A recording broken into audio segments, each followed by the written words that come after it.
Le Seigneur soit avec vous. Et avec votre esprit. Évangile de Jésus-Christ selon saint Luc. Gloire à toi, Seigneur. En ce temps-là, les bergers se hâtèrent d'aller à Bethléem, et ils découvrirent Marie et Joseph avec le nouveau-né couché dans la mangeoire. Après avoir vu, ils racontèrent ce qui leur avait été annoncé au sujet de cet enfant. Et tous ceux qui entendirent s'étonnaient de ce que leur racontaient les bergers. Marie, cependant, retenait tous ces événements et les méditait dans son cœur. Les bergers repartirent, ils glorifiaient et louaient Dieu pour tout ce qu'ils avaient entendu et vu, selon ce qui leur avait été annoncé. Quand fut arrivé le 8e jour, celui de la circoncision, l'enfant reçut le nom de Jésus, le nom que l'ange lui avait donné avant sa conception. Acclamons la parole de Dieu. Louange à toi, Seigneur Jésus.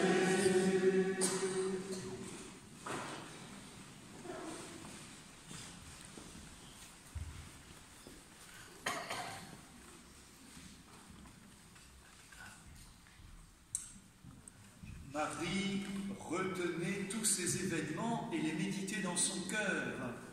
Cela est vrai, bien sûr, d'abord de la vie personnelle de la Vierge Marie. Et vous le savez, Marie est aussi une figure de l'Église. Et donc c'est vrai aussi de l'Église qui a médité au long des siècles tous ces événements du salut, qui a cherché à les restituer, à en rendre compte de la manière la plus juste possible. Et quelques siècles après la naissance de Jésus, vers le 5e siècle, eh bien, il y a eu un grand débat qui va vous paraître un peu curieux, mais c'est directement lié à notre fête aujourd'hui, de savoir s'il était juste ou non d'appeler Marie, la Vierge Marie, du titre de Mère de Dieu. Sainte Marie, Mère de Dieu, priez pour nous, pauvres pécheurs, maintenant et à l'heure de notre mort, nous le disons, dans le Je vous salue Marie. Et alors, certains théologiens de l'époque disaient « Ah non, il ne faut pas aller jusque-là. Il faut juste dire Marie, Mère de Jésus, peut-être Marie, Mère du Christ, parce que le Christ, il regarde plutôt la dimension humaine de Jésus. Mais il ne faut pas mêler, disaient ces théologiens, la Vierge Marie avec le Fils de Dieu lui-même, avec la divinité de Jésus. » Eh bien, c'était une erreur. Et une erreur grave que l'Église a combattue. Il y a eu tout un concile, c'est-à-dire une réunion d'évêques à Éphèse, pour proclamer ce titre attribué à la Vierge Marie. Elle est Mère de Dieu. Alors, dans quel sens? Évidemment, elle n'est pas la Mère de Dieu le Père, ce serait absolument impossible. Mais elle est bien la Mère humaine de Dieu le Fils, c'est-à-dire du Fils éternel de Dieu qui vient en Marie, eh bien, se tisser de notre condition humaine. Celui qui naît humainement en Marie est bien Dieu le Fils, est bien ce Fils éternel, est bien la lumière de Dieu, est bien la parole de Dieu, est bien Dieu venant à nous en son Fils. Et donc, cette formule, qui est en fait une formule très théologique, nous redit le mystère de Noël d'une manière un peu concise et ramassée. Celui qui naît en Marie est bien le Fils de Dieu qui accepte vraiment de venir naître parmi nous, et même tellement qu'il n'est pas descendu du ciel sur un petit nuage. Il a voulu naître comme chacun de nous naissons, c'est-à-dire dans le ventre de notre maman, en étant d'abord un tout petit fœtus qui après va grandir, devenir viable et naître.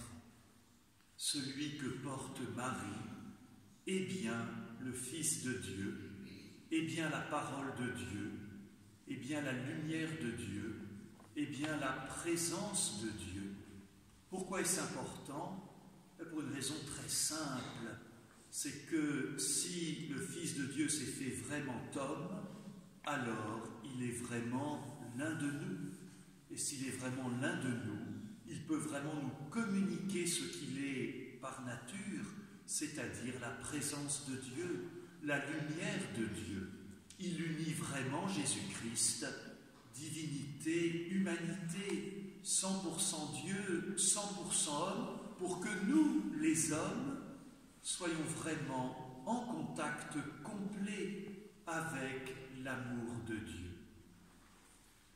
Eh bien, bénissons le Seigneur, Dieu notre Père, qui a voulu nous donner son Fils, qui l'a réellement donné, qui l'a fait réellement l'un de nous, et il l'est toujours, même dans la gloire du ciel, vrai Dieu et vrai homme.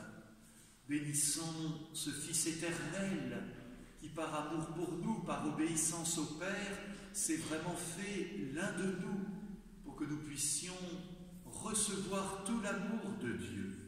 Et puis bénissons aussi la Vierge Marie, elle qui a accepté en notre nom à tous, j'ai envie de dire, eh bien que soit faite la volonté de Dieu, elle qui a accepté que toute sa vie soit bouleversée par cette naissance absolument unique, elle qui a porté au monde le Fils de Dieu qui vient naître par nous.